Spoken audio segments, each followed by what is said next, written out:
Hello and welcome to the Miraculous Being series. I'm your host and self mastery coach Shweta Shivraman, and this is a show where we discover, learn, and implement lessons from others' life journeys. Others who I believe epitomize miraculous in its truest spirit.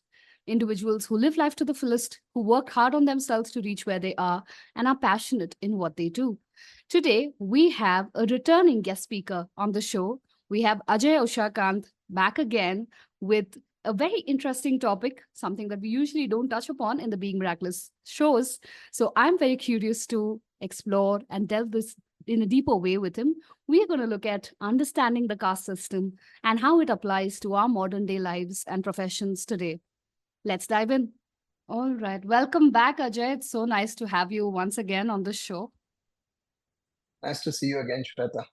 Lovely. I think today we have one cracker of a topic to have a conversation around. And I know we discussed that this is not something we've ever explored in the conversation. So I'm very curious.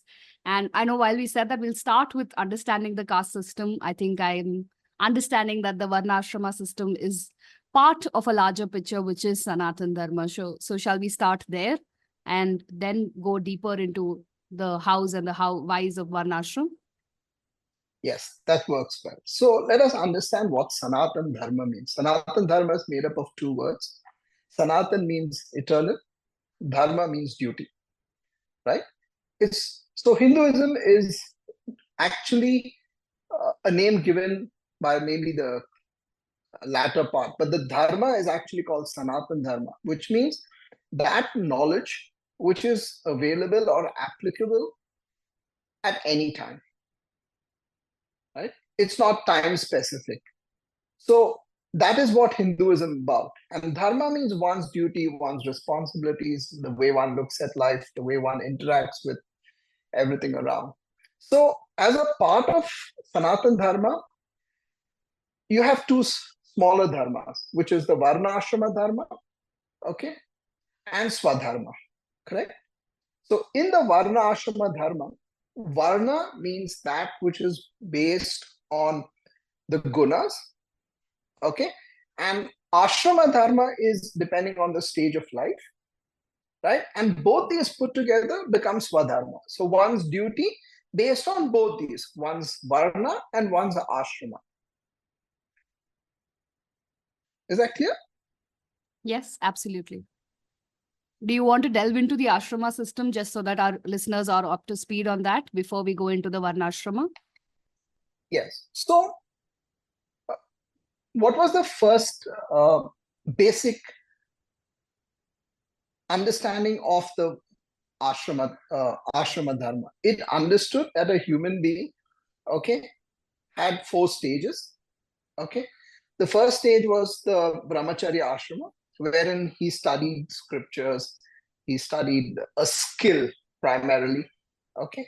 And this scriptures and the skill set him up for the grahastha ashrama because it understood that man needs companionship, he needs to be a part of a larger group, which set him up for the grahastha ashrama where he was given a wife, right, to get married formally.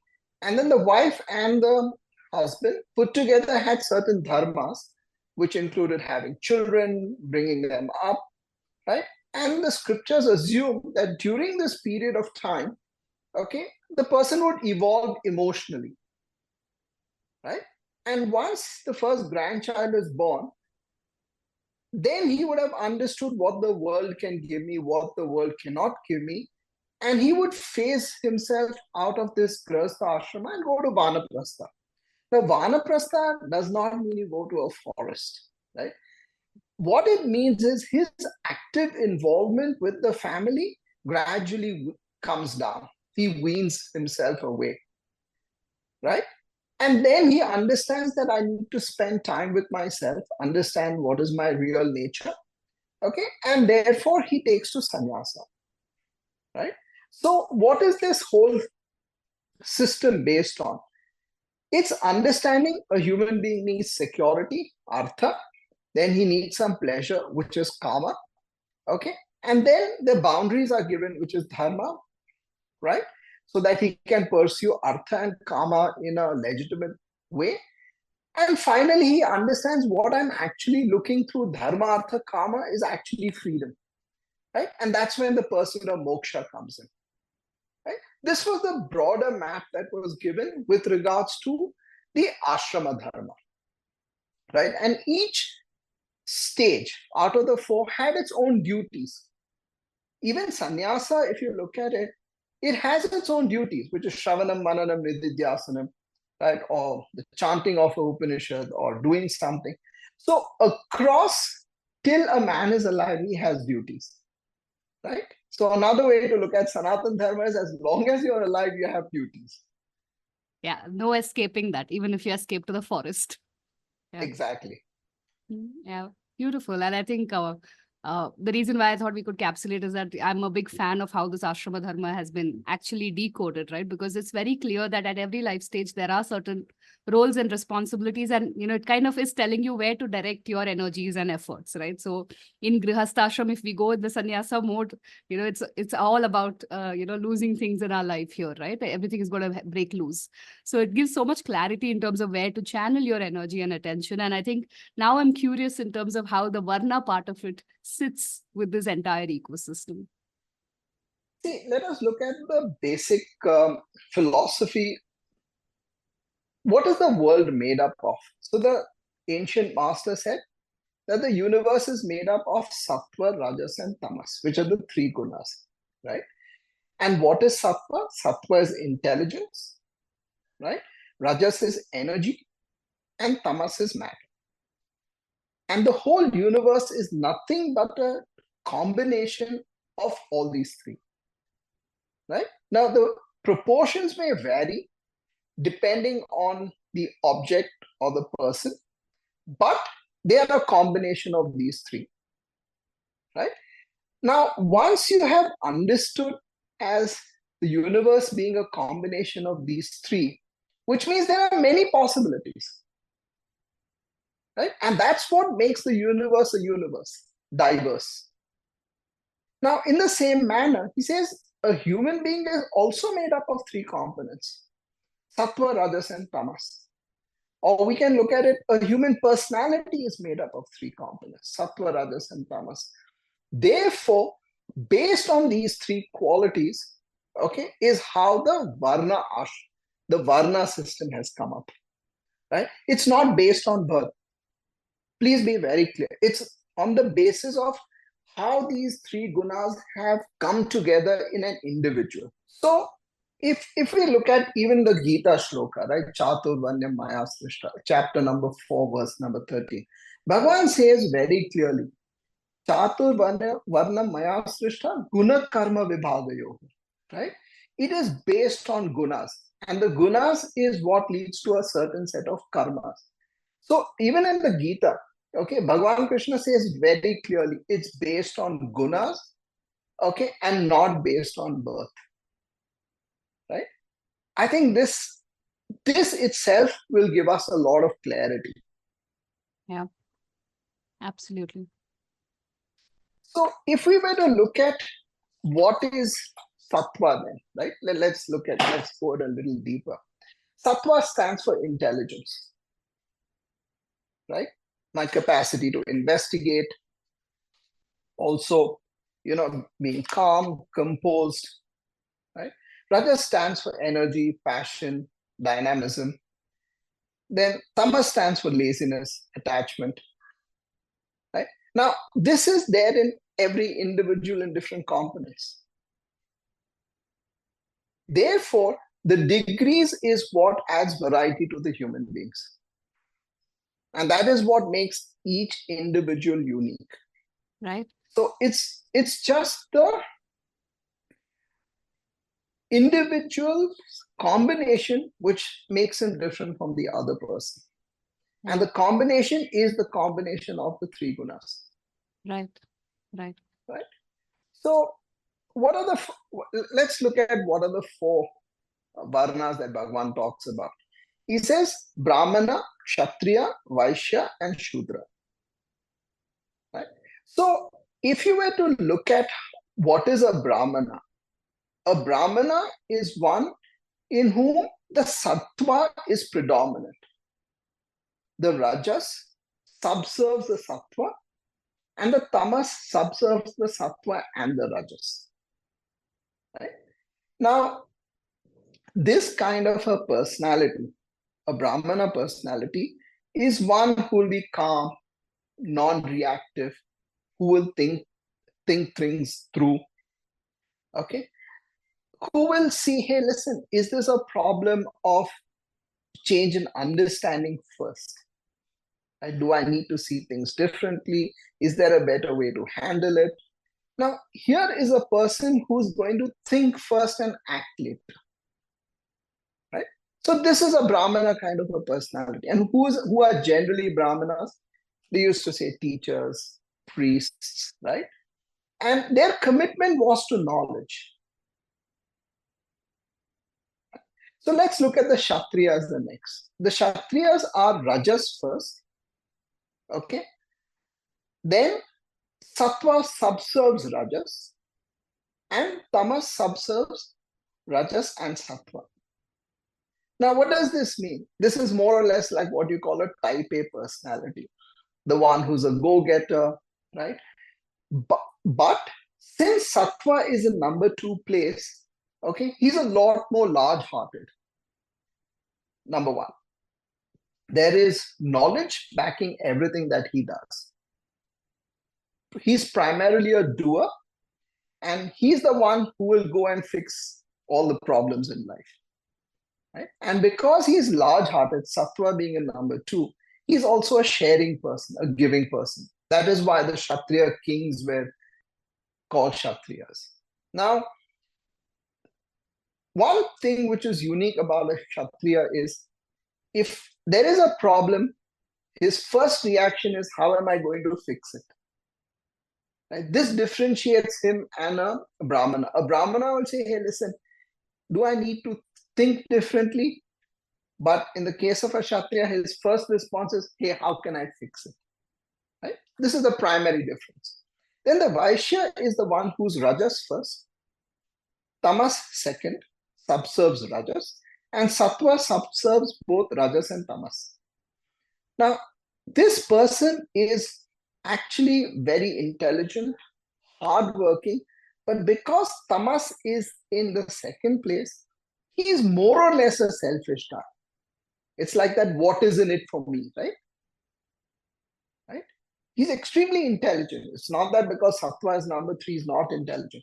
But his Sattva will be used primarily to see, hey, listen, what is in it for me? So these are the kind of people who become, let's say, traders, businessmen, and they look at themselves first, and therefore they flourish a lot. For them, mostly people like these will find it difficult to share. They will be sharing, but compared to a Kshatriya, maybe the heart would be a little smaller than a Kshatriya's.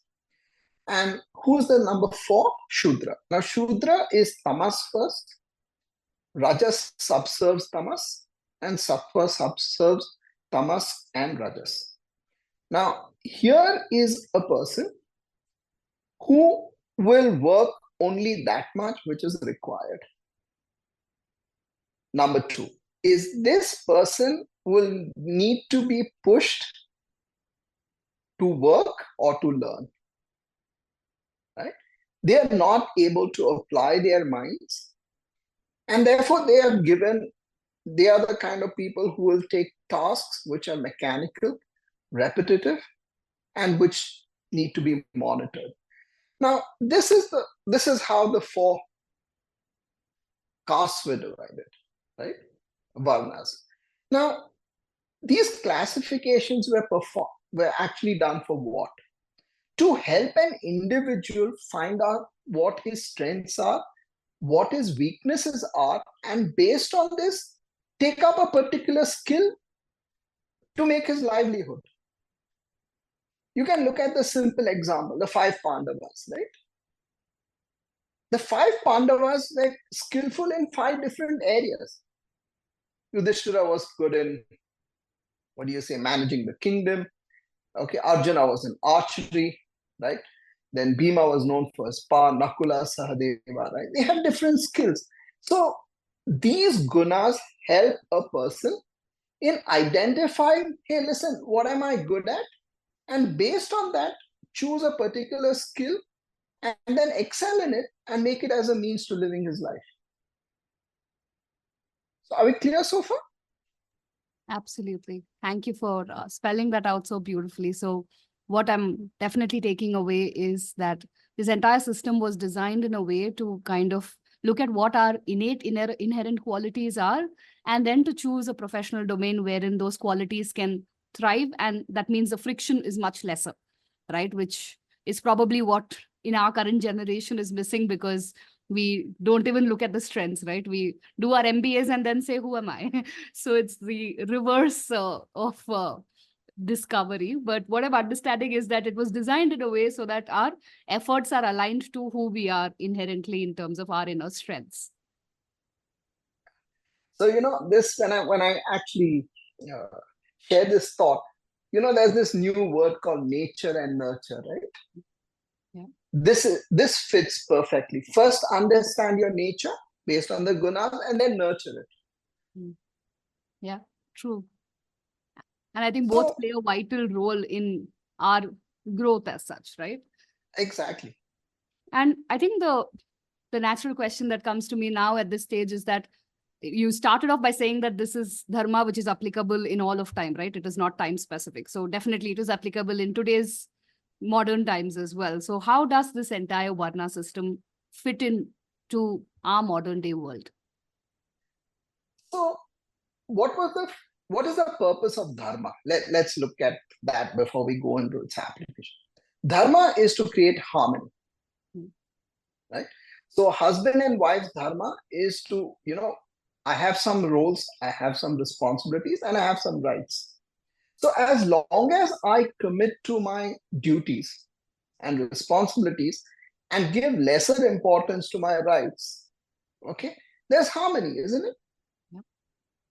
So similarly, if one understands what is my dharma given my varna, right, there is going to be an effort towards excellence in whatever profession I take up. Mm. And then you come together and then create a harmonious setup in which the whole society grows. Mm. Mm. Yeah. So I'd like to give an example. Let's take a simple industry, any manufacturing industry. Okay. And then let's look at that as an ecosystem or a society. Okay. So if you were to look at that, who would be the Brahmin? The Brahmana would be the CEO, top level management, the people who actually design the whole organization, the ones who have a plan ahead, right? How are we going to execute the plans? Right? These are people who think, right? Their commitment is to think of how we can be better than what we were yesterday as an organization. So you can consider them as the Brahmanas in this particular organization. Now, just thinking is not going to be enough. You would need someone to go out and get business, right? So, what comes in next is the salesman, right? The entire sales team. Right? Yeah. These are the guys who are going, who have targets every month. They go out aggressively, go and meet clients, make sure there's business that comes in. Now, these are the Kshatriyas. Now, in addition to getting business, you also need to know how to manage your money. That's where the accounts come in, which you can look at as the Vaishyas. How do you manage money properly? Is this decision good for the financial health of our company? Right? They're a group of people who sit down and look at money, and it's all about maximization of whatever resources you have. Yeah. Then you have the Shudras at the last level, which are the employees, right? The factory workers. Now, these are people who actually go about and do the real work. Now, for this whole organization to function and succeed and grow, everyone has to contribute. And once he understands his position in the larger scheme of things, no one's job is superior and no one's job is inferior. everyone is doing his bit for the whole growth of the organization, right? Now, if we don't have all these four, do you think the organization will survive? No, absolutely So, can't. yeah. So similarly, if you look at society, everyone needs to play his part, No. right? And when he plays his part well, then the whole society flourishes. Yeah. Thank you for that example. I think that just makes it so easy for us to understand in today's context. The question that then comes to me is, do we also not have all of those four parts in us, or is there another way of looking at it? Do we have certain different qualities dominating in different contexts of our own lives? So if we were to look at our own life, we also have these four in us, isn't it? Yeah. We think through something, we go out and react in certain areas of our life, right? We're selfish about certain things. In some areas, we are really lazy. We need to be pushed. Yeah. Now, this is there in all of us. So the Varna system not only helps us understand our strengths and weaknesses, okay, and what we are supposed to contribute, but it also forms a system for me to evaluate myself.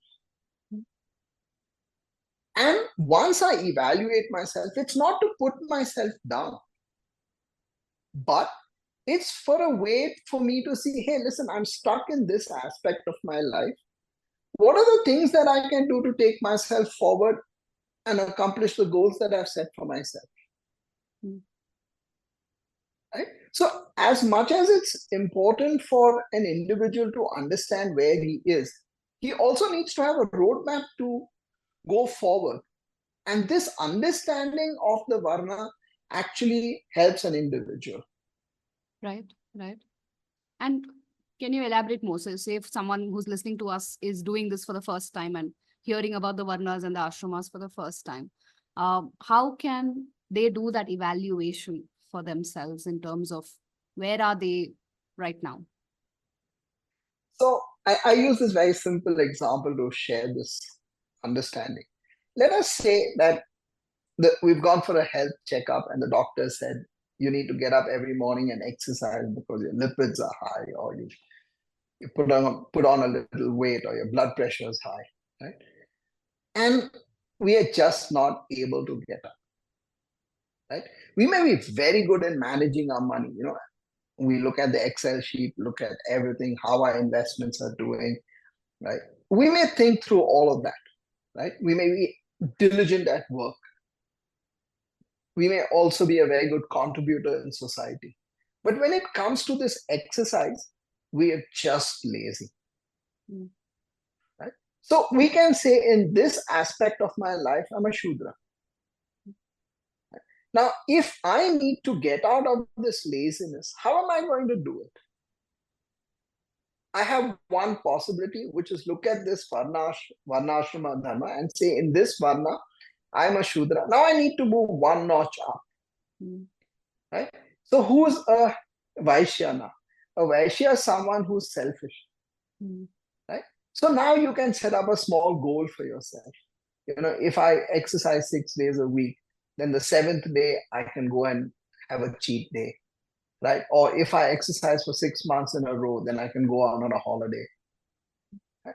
Now it's about me, isn't it? There's selfishness involved. Now, what happens is when I see a reward at the end of the journey or at the end of the week, whatever you set up as a goal, that is motivating me to act. It is the reward which is making me get up in the morning, put on my shoes and go for a walk or go to the gym or whatever activity I've taken up. And this step helps me comes out of that laziness. Mm. Now let's take this journey forward. This person actually now exercises 6 days a week, and it's been a year since he's done it. Now, what he realizes as a result of this is his efficiency has improved. Right? He's able to work better, he's able to think better, and he continues this because it is benefiting him, right? He sees he's moved up the corporate ladder, and he will continue as long as he sees some benefit for it. Now, let's say he continues this for a year and a half or so. And one day he's at a social gathering and he meets some of his old school friends who put on a lot of weight. And they say, hey, man, listen, since the last couple of years, you've lost so much weight. What is the secret of your success? And then he goes on to give how he ate better, how he got up in the morning, went for a walk, and how it has improved the quality of his life. And then a couple of his friends say, hey, listen, can you help us with this?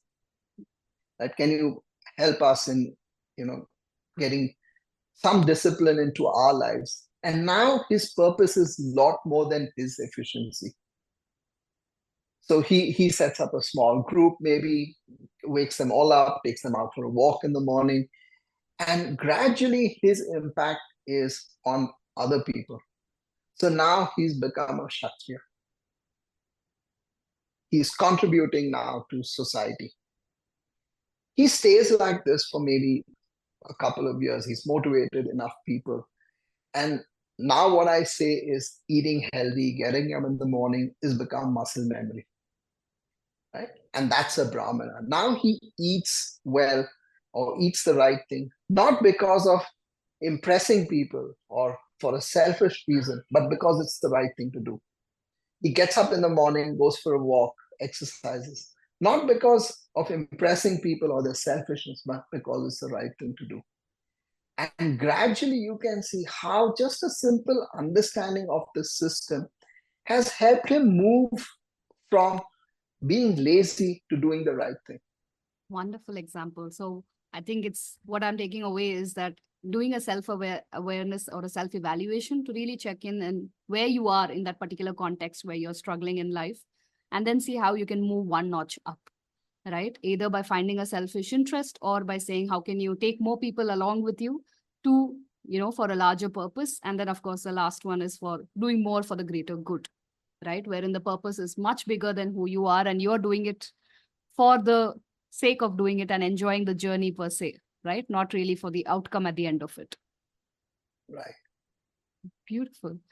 And I'm just thinking that there's just so many contexts in life where this can easily be applied, right? So say, for example, if I were to give my example, I've been struggling to write every day ever since my book got over, right? So I'm just thinking that there could be somewhere where I can start by simply motivating myself to get started. Or if I'm feeling like, okay, this, what I have to write can actually benefit a lot more people, I can go one more notch higher and actually motivate myself to stay on track with it, right? So I'm thinking that this has applicability to many other life contexts, right? Have you seen that in your classes and how this is applied across different life contexts? Yeah. So I'll give you an example. This is a girl I was teaching for some time. So what happened was she was a model and she did very well. COVID happened and no business for 2 years. Right? So she dug into all her savings and it came to a point where she didn't have any money. She had to actually move into a friend's place to stay, right? And then someone told her that this guy teaches. So she came to me and said, can you help me? I said, yes, I can help you, but you need to be disciplined. She said, what do you mean by discipline? I said, you can't spend money. And you need to send me a monthly statement as to how you spent your money.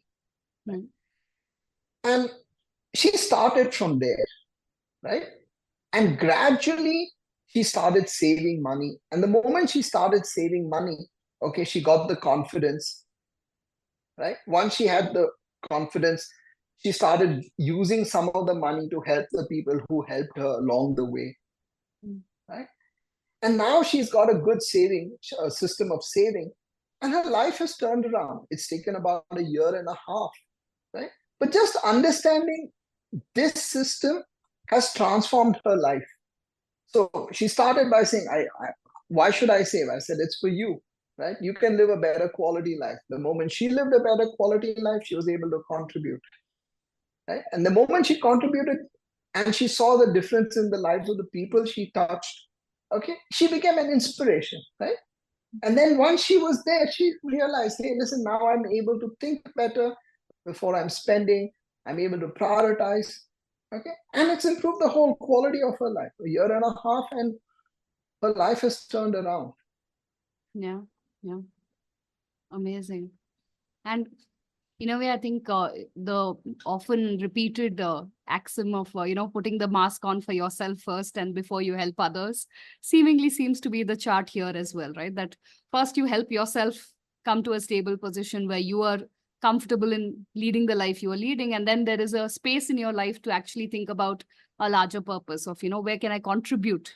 Now that I'm taking care of my basic requirements, and in a way, maybe the Maslow's hierarchy also, that you come into a certain level of comfort and say, okay, now where can I contribute to, or how can I be more useful in terms of giving back to the society?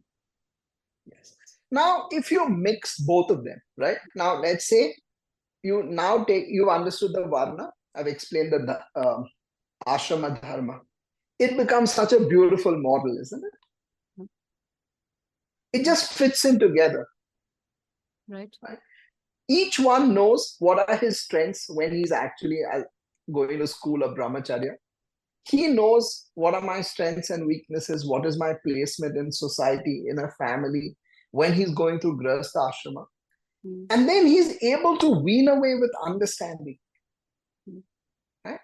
Once understanding becomes the basis of one's life and its choices, life becomes so much more simple and meaningful, isn't it? Yeah. And we understand everything has a role to play in my life, and my life has a role to play in the larger scheme of things. And that's how it grows. Right. And I think when you put them both together, the model just becomes so evident. And like you said, understanding is the basis, right? When we really understand where are we and who do we need to be to solve for that current context, right? We can actually move up and make that change happen. And in a way where it doesn't, take away, a lot of change often is very effortful.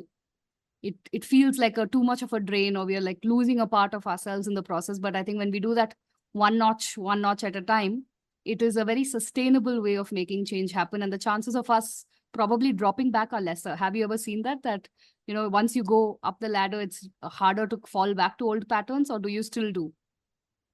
Oh, falling back is a part of the process. But when you fall down, okay, you have that cushion to pick yourself up because you know the system to recover.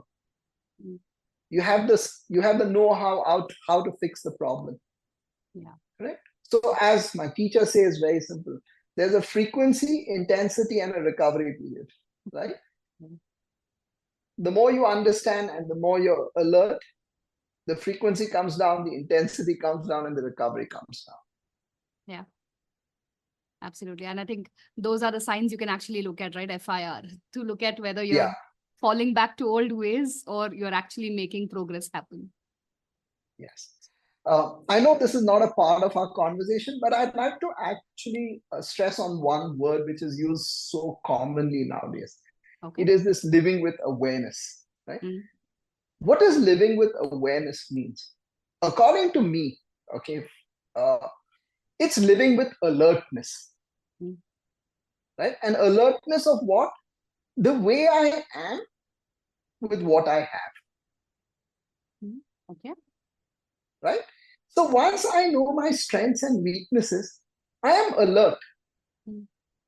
Right? And that alertness helps in the reduction of this FIR. I'm just curious how you see awareness and alertness as different. See, awareness is a very vague term, right? Alertness is specific. Okay. So when I say, hey, listen, you become aware, you can become aware of so many things, isn't it? Can you see the difference now? Yeah. So living with alertness so that you notice the frequency, intensity, and the recovery. Exactly. Okay. And I think this alertness and attentiveness, or whatever you want to call it, okay, helps me be very specific and directional.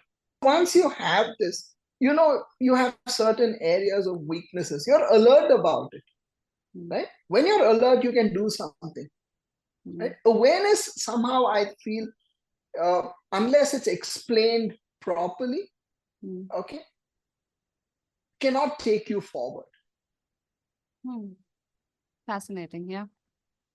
I understand where you're saying that it can be something generic and doesn't have a structure to hold itself in. Exactly. But if awareness is, and the actual way awareness is taught by a teacher systematically, it makes a lot of sense.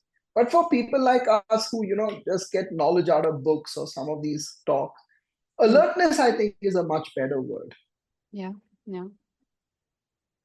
And if I were to ask you, saying that how can someone incorporate this alertness in today's, fast-paced lives, assuming, say, a corporate employee who probably is working 12 hours, 10 hours, 16 hours, right, on a regular basis, how can they be more alert in their daily lives? So let me give you a simple example. In today's world, everyone wants everything in a hurry, correct? Let's take a simple thing. Once he understands, let's take any individual, understands that, listen, things take time, okay? And I must commit on the process, right? Because the right process will give me the right result. When he sees himself hurrying, when he sees himself being impatient, that is where the alertness will come. He can use it as a signal to say, listen, slow down. Things happen on their own. And this can be applied in anything, a relationship also. We are in such a hurry to have things our way. Right? We know we are impatient, but let's say a husband and a wife are talking, right? And the husband has this thing of, everything is my way or the highway. Right? And he says, now I'm going to make it about her. If he's alert, then he's able to catch himself, isn't it? Yeah. Or let's say a father and a son, or a father and a daughter. Normally, what is it? The father is know-all, and the child doesn't know anything, correct? That's the Indian typical father mentality. If he says, I want to build a better relationship with my child, then what can he do? Once he's alert and attentive of this fact that this is how I'm behaving, he has a chance to correct himself. That alertness to habitual behavior, okay, is where transformation starts. And this structure really helps. Alertness to habitual behavior. Yeah. Beautiful. So I always share this in my podcast and communities that, you don't really have to change what you're doing, but just change how you approach what you're doing. And in a way, what you're saying is also that go ahead with whatever is your daily duties or your daily behaviors and patterns, but be more alert in terms of, how am I reacting? How am I responding? Is there a better way? And that alertness will then trigger that transformation. Yes. And I know we touched upon many things. Is there anything else that you'd like to share before we close for today? I say this in most of my classes. We have only one life, right? And if you're going to bifurcate life into 2 or 3, okay, it's like trying to cross a river with 1 feet in 2 boats, 3 boats. It's not going to happen. So instead of looking at different new things to do, just take the same actions that you have or the same duties that you perform, change your attitude, okay, and make it about another person, right? This one small shift, I think, is really gonna help you grow much easier and quicker than anything else. Yeah. Don't make life about you, make it about the other person. Right? And that is dharma, no? Yeah. Maybe you can take home this one thing. Can I do something for someone every day? Yeah. Can I put myself at some inconvenience for another person? Small things, right? And I think this is where that transformation will start. So if you're not willing to inconvenience yourself, you're a Shudra, right? Then gradually you'll inconvenience yourself, and then it will grow up. This is how change takes place, bit size. Right. And we have so many roles to play. We have so many opportunities. Everyone can become an opportunity. Yeah. So can we think of the other at least once in a day? Yes. Powerful. Thank you, Ajay. I think the conversations are always so much more profound than even what I expected to be. And it's always a delight. Thank you so much for taking the time out to be on the show once again. And I'm sure it'll add a lot of value to all the listeners to get just more clarity on how they can approach life in a way that doesn't cause as much unnecessary suffering. So thank you for that. Pleasure is all mine, Shweta. Thank you. Thank you.